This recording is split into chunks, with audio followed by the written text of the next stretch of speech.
it's time now to review headlines from today's newspapers with the Ombudsman of This Day and Arise Media Group, as well as This Day Newspaper Limited's Group Executive Director, Kayode Komolafe. KK, good morning, welcome. Good morning, Adifemi. Good to see you. Good morning, Steve. Good morning. And good morning, Oji.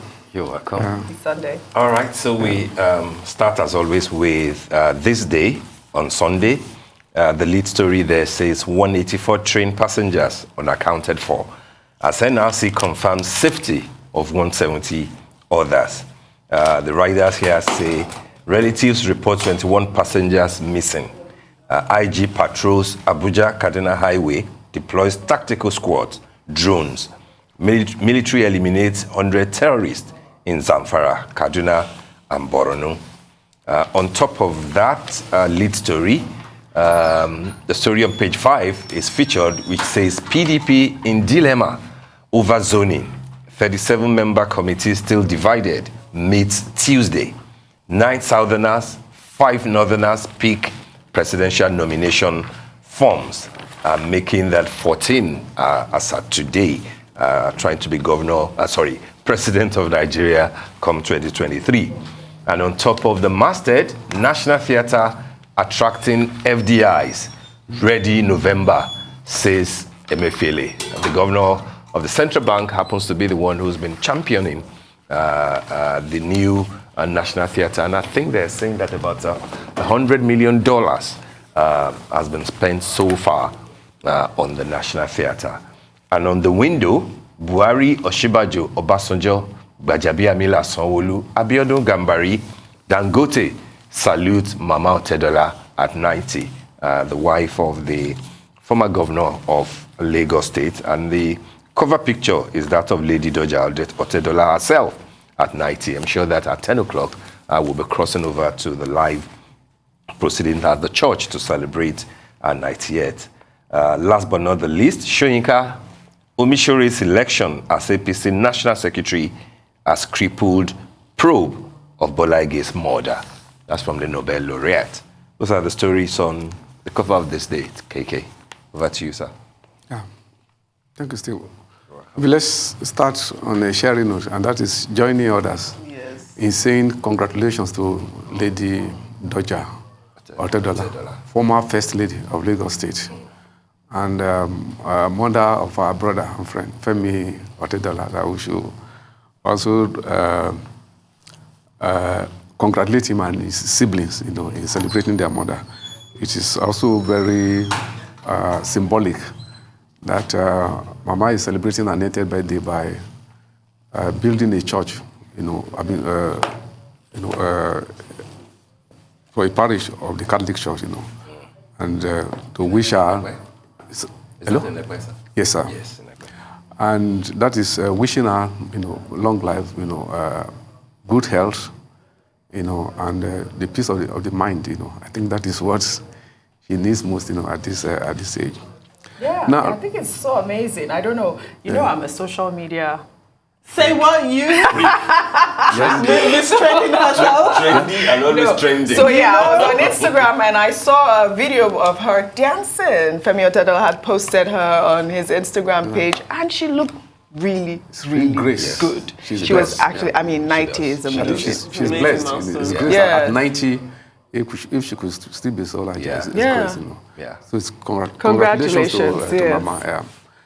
The lead story of This Day, reminds me of a saying of the chairman of This Day and Arise Group, Ndeko Bagbena. It says that Nigeria has problem with counting. That is a fundamental problem of Nigeria of counting. We can't count our population. Every census conducted is always controversial. We can't count votes. Every election will end up at the tribunal. After counting at the polling booth, the final counting will be done. The final counting will be done in the courtroom. Judges will do the final counting. Let us leave the issue about the counting of money. But it's sad that even how many liters of oil? So that's what Prince Obagwena says, that there is a fundamental problem, with counting, and that is what is playing out there. Elsewhere, in the age of digitalization, as soon as the disaster happened, you will expect in another climate that all the data, all the information will go along with the story. You know how many people were on board, you know how many people were injured, how many people died, how many people still missing. And to imagine that days after the disaster, that you still have 21 families, still, asking, about the whereabouts, people that, no record. I think it's a national shame. It is. That we could not provide, adequate data. In fact, it even adds more, to the pain, that will happen about the disaster, and that should call to question, yes, the management, yes, the competence, the management, of the place, because it is definitely inexcusable. Yes, because that we'll be talking of conflict, yeah, because and of course that it's customary, like I said, when an accident happened in Nigeria, the following day, if you read 10 newspapers, you get 10 different figures, yes, yes, of casualty figure, So I think it is just a continuation of that particular national shame. Yeah. How do you reconcile those numbers? The corporation is saying 362 validated passengers were on board, yeah, and now they're saying 184 train passengers are still missing. Yeah. That gives us what? If I may even remind you, Oji, the day of the start, the first report we got was that 950 people were on board. If you, yeah, remember, that was the first figure that was given. Like 950 people. Yes. Were I think on board. That was an error, though. I think that was an error. But even that there is an error itself. I don't think so, Oji. No, because I think they were reporting more, yeah, at that time the capacity of the train. I don't think it was necessarily the capacity, the amount of people that. That's correct, but this is not the first time that we will read of ticket racketeering. Mm. Yeah, that too. Exactly. That is the point. So you could have point, yeah, a manifest showing that 345 or 365 bought the ticket. Yeah. But then double the amount of that could actually be sitting. Yeah, but the word is could, so we cannot just say which is what KK is trying to say. That we can't count. The problem we have with counting is the problem is because of possible fraud. It's not that Nigerians are not literate, in numeracy, that we cannot count 1, 2, 3. It is simply because of the fraud involved. But so I think your optimism. Yeah. Sorry, KK. Yeah. We would like, because we're talking about lives. Absolutely, we would like for the final figures to come to that 365, so that at least we will know that not so much a number are still out there. Right. But then the reality might turn out to be that a lot more people actually boarded that that train, so and they didn't pay directly to the government. Well, as of now, it's about 21 relatives that are complaining. So we'll wait for more of them to come out. The important thing is that we must get the correct figures. Right. Mm-hmm. Yes, it shouldn't be left. Yes. It shouldn't be part of Nigerian mythology. Yes. That you never resolve. The figures. Exactly. There's the accountability that we must get the actual number. Yes. I think what we're lacking is the level of that level of detail, like you said. I think one of Nigeria's worst kept secrets is that it has a huge data problem. Yeah. And data across the board, population counting. When Ikoyi building collapse came down, there still is no idea of how many people are on ground. It has gone to part of Nigeria. It has become part of the mythology of Nigeria that you will never know exactly what the figure of what happened. It's a very sad, indeed. Yeah. I listened to the NRC. Is it the CEO or the MD? And I'm afraid I was not very impressed. Yeah. With the manner in which he tried to explain away all these things that we are saying. I was not impressed at all. No. It is inexcusable. We should be able to get the correct, figures. Yeah. Of course, PDP is the PDP story is also important on the front page of this day. They are still battling with the zoning formula. Of course, it is important to say that it's not only PDP that has that problem. Not only APC. Not only PDP. Okay, not only PDP. Yes. Although the story is about PDP, yes, but I'm just trying to say that maybe as a solace to PDP members that they are not the only party with that. But maybe we can only just wish them well that they'll be able to get do their calculus right and get the zoning formula, because the way, whatever zoning formula that they arrive at may actually, determine how the party, can be held together for the election. But with more Southerners picking the form, KK, is that indicative of what might eventually play out? Does it mean that, Not necessarily so, because you also have to look at the caliber, of the Northerners who are insisting that what is important is to get a candidate that can win the election, not necessarily, satisfying the zoning aspiration of their southern members, Yeah. Maybe just one more story, going to be on a sharing note on the front page of This Day, And I think Steve will agree with me that it's a very good story that by November, the national theater. You pick that story.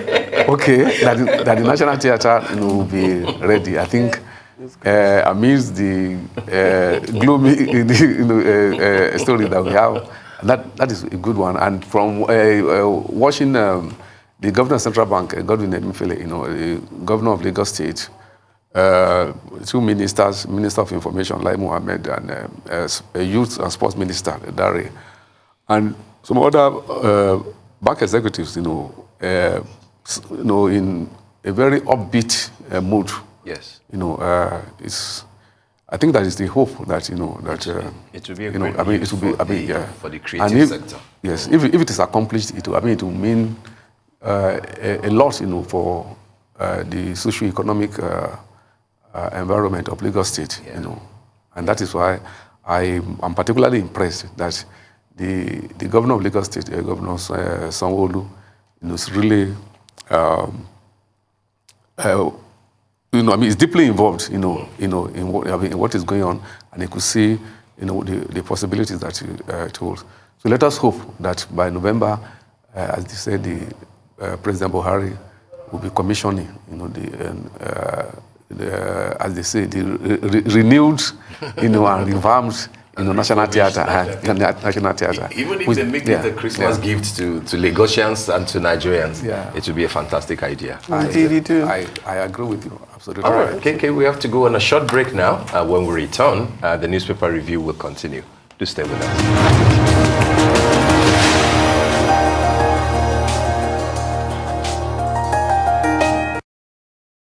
Welcome back to the morning show here on Arise News. The newspaper review continues, but before we pick up another daily, we do have This Day Style. And on the cover of This Day Style is Michael Prest, and it reads Behind the Myth. It is quite an interesting interview he had with Babs Kufeji. I always forget my good sister's name, but Babs Kufeji, right?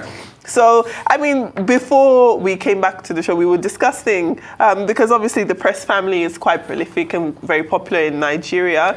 And so he talks about the family legacy. He had obviously lost his brother-in-law some time ago, and most recently lost an auntie, Mrs. Audrey Edu. So he talks about how those events affected him, talks about the pandemic. He is believed to be a billionaire. Oh. Yes, a billionaire. It's a great picture. Exactly. And sibling to Helen and to Tony. And to Tony Prest. So yes, billionaire, what does he do? He does a lot of things, right? Including carving a name for himself in the hardest arenas, right? And global trading behemoths. Fibro Energy, Vital, and then as chief executive at Mar Rich Investments. Okay. So he has been dibble-dabbling in a lot of things. Another thing before we hand over, This Day Style seems to have a new look. Yeah, no, we covered that last week. Is it? Oh, did I miss it? So it's news to me. It's a new design. Okay. It's news to me. Okay, good job. All right. Thank you. I've earned my piece. Let me get up now. We commended it last Sunday. Yes. Good job. All right. So it's new to me. Well, moving on. Okay, do you want to take a paper or should we do the intro? So the commendation should still continue. There we go. Go ahead. Are you sure? Okay. Well done. Thanks. Let's move over to the Daily Trust newspaper. The lead story there. Big task ahead of Adamu as litigations crisis dangle over APC. Squabbles persist in 10 different states. There's so many litigations, they're saying, in 10 different states. Goje, Yari, Aliero, lie, others weigh options. Another rider there, aspirants, others await party's direction on 2023. Then there's another story below that lead story. Concerns as cases of child abuse rise. I guess we can read more on that on pages 41 and 42. But I wanted to highlight this child abuse situation because there was a video that was circulating, I believe, 2 days ago about this woman who had, locked her maid out of the house in the middle of the night. It is such a sad situation how these young children, out of school children, because this is the reason why these children are, being peddled as, what do we call them? Maids, house help, house boy, house girl. Domestic servants, and the ill treatment. I don't know how much these are social workers are doing to protect these children. I just thought I should highlight that. Below that story, 2023, Yahaya Bello declares for presidency, says Nigerians deserve better treatment.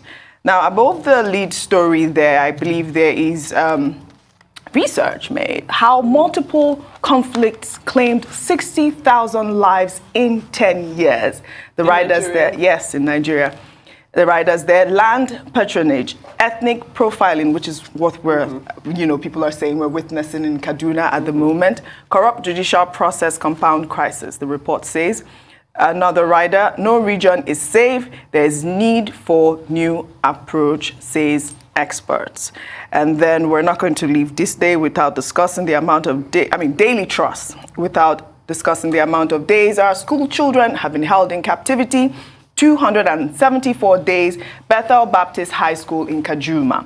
I guess now we can add the 184 train passengers that are unaccounted for at this moment. Over to you.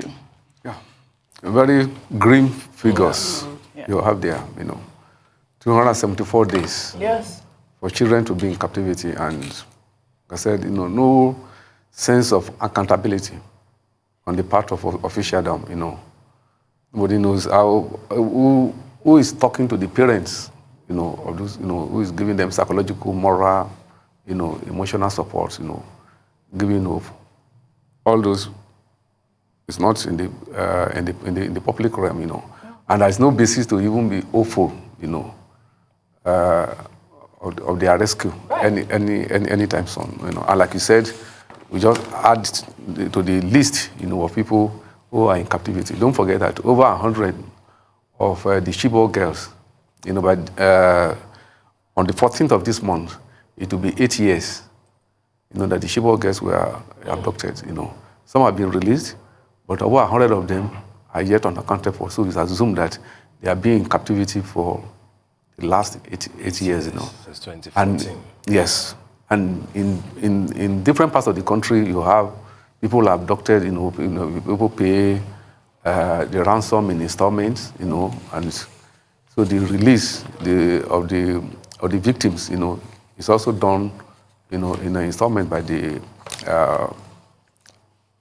terrorists, or the kidnappers who are holding them, So it says something, and that now is also related to the other very grim story, very sobering story on the front page of Daily Trust, that in the last 7 years, a think tank, come up to have a database, of the killings that have been done, and that in the last 10 years, at least 60,000 people have been killed. In the Northwest alone, it's been recorded about 14,000. In the North Central, about 11,000. And what is particularly poignant about that story is that no zone of the country is considered safe, because the killings, that is the collection of the data, is across the country.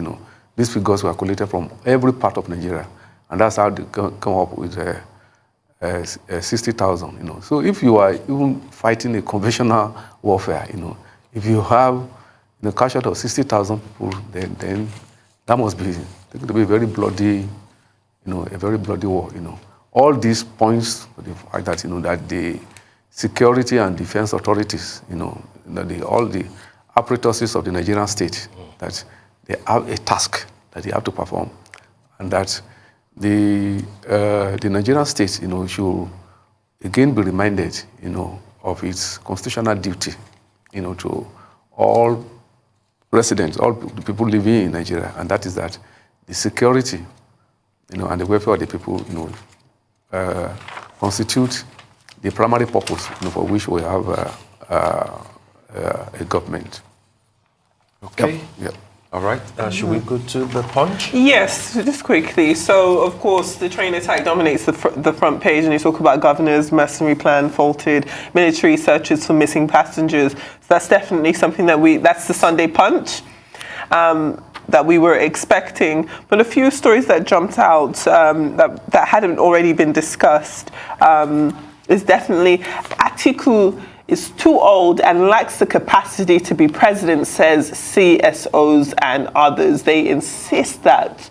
Quite tough words there. How old is Atiku? He's 76 this year, I believe. He will be 77 if he wins the election by the time that he will be president. Yes. Which means he will be 80 in his first term as the president of Nigeria. That's what they're saying. I don't think that's too old. I don't think so either. Yeah, I'm just saying that. Because the way you were looking at 77, it will just be about the age of Joe Biden when he became an American president. Right. But that's not Joe Biden became president at 78. Yes, 78, I say about. That's right. The same age. But I think the point about Atiku is not just about his age, even though he's looking 76 now, sort of, but I think it will be about the fact that since 1993, he's been consistently trying to be president of Nigeria. But then that's and this will be sixth term. But his And age, there's one thing in the Nigerian constitution that says that you cannot try as many times as you want. I mean, there's no limit. There's no limit. The number of trials, If he doesn't make it, if he doesn't get it, it becomes what they call in political parlance, customer dada. Familiar, familiar customer. Take a story on the front page of. Is also 80. Exactly. Example, it's also be in order to say yes, hearty congratulations to a cultural asset of the country, Absolutely. and Emmanuel remain relevant in the cultural firmament for generations, for decades, for decades, our own genre of music has been a master, and along with other, they has dominated, that particular genre. So it will be quite in order for us to say congratulations to He granted an interview to celebrate his 80th, and recalled how his mom was barren for 20 years before he was conceived and born. So, he says he's a child of destiny and see what he has done for more than 50, almost 60 years, as a cultural icon. Possibly one of the biggest names in Nigerian music, industry of the post-independence. Independence, exactly. Lovely. He deserves all the accolades, as they say. I mean, what would we class his genre of music? Is it gospel? Juju. Okay, But he's an evangelist now. Yes. He also owns a church. Yes. But he still sings all his classical, evergreen Juju music. Nice. Yeah. Nice. Do you know any of his songs? I don't. I'm more of a Fuji girl myself, if I'm honest. Can I say, I saw a I'm comment. more of a Fuji girl myself. His comment that I saw, someone saying that if he didn't mention your name in those days in his music, then you were nobody. He was in the comment. Yeah, that's how. Really? That's true. Okay. Well, hopefully he saw it. A church service to celebrate the birthday will be going on about now. Somewhere in Agege, Yeah, that's his Okay, you church. dance in shoes on, don't you? The family church, The cross. Okay, your dancing shoes on. Won't you go and celebrate with Ebenezer Absolutely. Obey? Of course you know. You know I love to dance. And by the way, the full name is actually Chief Obe Fabiyi. Fabi. But the brand name is Ebenezer Fabi. Do we know what state he comes from? It's from Abeokuta is Egbaman, yeah. Thought so. I thought so. Anyway, finally, before we go to another paper, you're free to leave. Kwara APC tells Lai Mohammed's loyalists as they join the SDP. Who's asking them? The governor? Well, it seems as though Kwara APC is who's been quoted here to the party. It looks like Kulai Mohammed and the governor are still at loggerheads. Still. But I wanted you to talk about that Wale Soyinka story. That one we missed it on this. Yes, that's why I wanted to come back on that. So Moige says that appointing prime suspect APC secretary discredits the probe. That's what Wale Soyinka says. Of Vanguard too, yes, it's and the cover of This Day. So, would you like to touch on it, KK? Yes, of course. Yes. It's a very strong statement that Wale Soyinka issued yesterday. And it's just raising, it's not a lawyer, like he said, he's a layman, but raising very important moral questions, as to the emergence of Dr. Iyola Omishore as the National Secretary of APC, that he was a man, who was tried, for the murder of the former Attorney General of the Federation, Shibola Ige, and the point Soyinka is actually making is that, Shibola Ige was killed in 2001, more than 20 years ago. But when President Buhari, came on board, he actually ordered, a fresh investigation, that the case file, should be, brought up again and, possibly to widen the investigation. So Soyinka's point now is that if the prime suspect, and of course, in that time, that nobody has found Dr. Iyola guilty of murder. He's not been convicted, of murder, But that as a prime suspect, that now, elevate him, for him to become a leader, of the party of the president, that in his own view, there's the possibility of the investigation, being prejudiced, along the way, and that is the point. Legitimate concern. Yes, and that is the point you guys make, and I think it's quite a legitimate. And that has been the concern of. The Minister of Interior too, Rauf Aregbesola, who is also very opposed to, not only the politics of the new secretary of the party, but, the role that he allegedly played in the Bolaige issue. If you also extend that to the book that the former governor of Osun State and the first interim Chief Bisi Akande said in his my recollection of what was the title of the book? My participation. He had very caustic words for Iyola Omishore, who, by the way, was his deputy. As governor of Osun State. So people will have concerns as to the moral burden that this gentleman brings to to the party. Very legitimate. Yes. Well, finally, I don't think we mentioned it yesterday, but yesterday was the first day of Ramadan. Today being the second, so we do say a huge Ramadan Kareem to everybody participating in the holy month of Ramadan. But there is a story here where Ansar-ud-Din leader Sheikh Ahmad says he believes that Muslims who return to alcohol and other things after Ramadan wasted their time fasting. Do you know what? No, I want to know what you think. Do you know what? I think many people would agree with him, but also I think that when it comes to religion, people should have their own personal relationships with God. Everybody has their own transgressions, whatever they may be, and it doesn't always fall into the confines of alcohol or whatever. And I think that God is the only determining what is forgiven and what can continue and what is accepted and what is wasted, not man. So the Quran frowns against alcohol? Yes, allegedly so. According to this person. But I think, again, when it comes to the Quran, because it's such an ancient piece of literature, sometimes I think people don't apply relevant context. So if you want to use alcohol as an example, of course, Muslims traditionally abstain. You are wrong. No, what I'm saying is that traditionally if you subscribe to a faith, the primary thing is that you must abide by the canons of the other particular faith. So the gentleman is talking about those who claim that they are Muslims, He's not talking about you that you are not a Muslim, He's not talking about you that you're a Muslim, or me that I'm not a Muslim. He said that if you are a Muslim, this is what the Quran says, I mean, it's just, it's just like when a pastor, it's just like when a pastor, it's his own opinion. The fasting. Can I say something? Just a minute. When a pastor tells you, this is biblical, this is what the Bible says that you should do, and you call yourself a Christian, So the thing is that it's either you accept to do those things and you are a Christian, or you don't need to, you're not a Christian. If you do those things, it doesn't stop you from still being a member of that faith, and it doesn't stop you.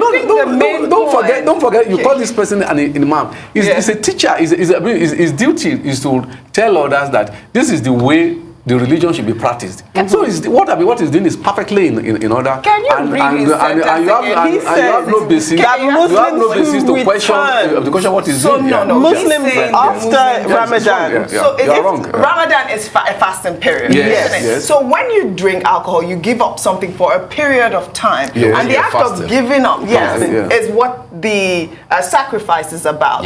So why, when you return to it, should it be an issue? Because it's not like saying that you should.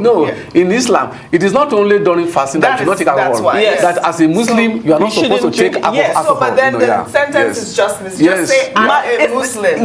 Not like when you return. He's saying it because we're in Ramadan now. That you would have wasted your fasting if after Ramadan you go back to drinking alcohol. And I think there are more sins than just alcohol. Does that also make your fast nullified if you participate in other sins after Ramadan? That's my issue. He's an authority in that respect. You are not an authority. So what he's saying is what he's telling you. He's telling us the truth of God. Is his own opinion that is what the Quran says. You don't have the authority, to interpret the Quran, but he has. I think we all have the authority to interpret a holy book as we see fit. If you read the Bible, you have the authority to interpret it how you want to. You're not a Muslim. That was the point I was trying to make. Although she might be liberal in certain areas. This is what she means by the interpretation. But I just feel like it's when you're fasting, you're giving up something. You're giving up food and drink during the day. So that's a process. So during the day? Yes, during the time where the sun is up. Yes. You're giving during sunrise hours, so coming right? back to it, why would you have wasted your time? Because you did it for a purpose. So it's not like you wasted your time. I think more people would agree with him because he's talking about something that's already forbidden. That's my only point. Shall we move over? Okay. Let's move on. Okay. Do you want to? No, go ahead with yours. Okay. Vanguard. I think. I do have something very important. Okay. Just a couple of stories on the cover of Sunday Vanguard. We've done the Wole Soyinka alleged 998 million fraud in oil. Makinde threatens to resign if it is true. That's what is. That's what he's trying to say. But the lead story actually says. Serial attacks, terrorist plan exposed. And there are a series of riders there where Kaduna is under fire. That's according to the ex-DSS chief. The 2023 link, that's according to General IBM Haruna. Bandits take advantage of gaps between security services. That's a former CP talking. I like the fact that they've spoken to knowledgeable people to say that this is what is going on.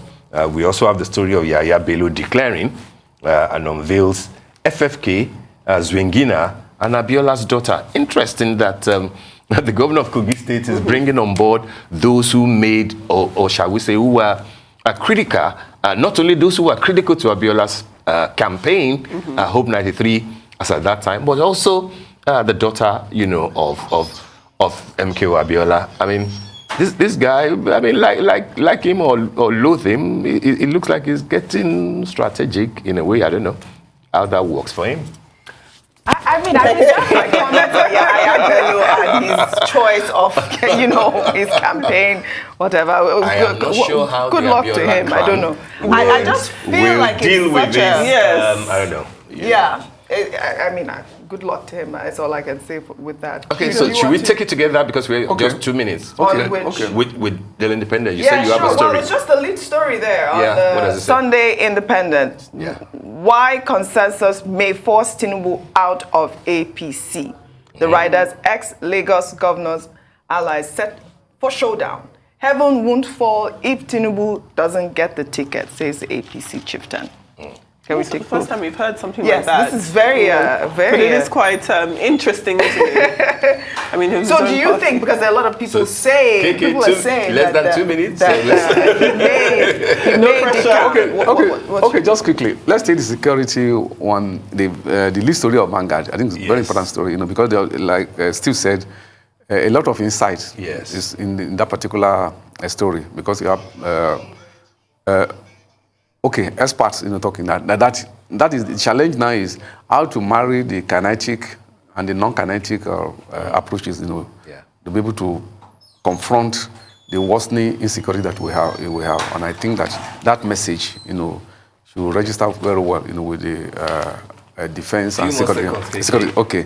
Then the story, the front page of Independent, and I think even the lead for that were taken before, and also the front page of Vanguard. It just shows that, yes, the APC convention, you know, has been concluded, but the aftermath of it, you know, in the next few days, we'll discover that, you know, that I see unresolved question that perhaps what the APC has done is still an unfinished business. But time will tell, as they say. Okay. It's only the Yaya Bello story that you didn't have the opportunity to mention. I suspect that it's a strategic silence on the part of Kiki. No, I mean, I don't know. It That's just accepted. seems like a... It's all right. We wish him the very best.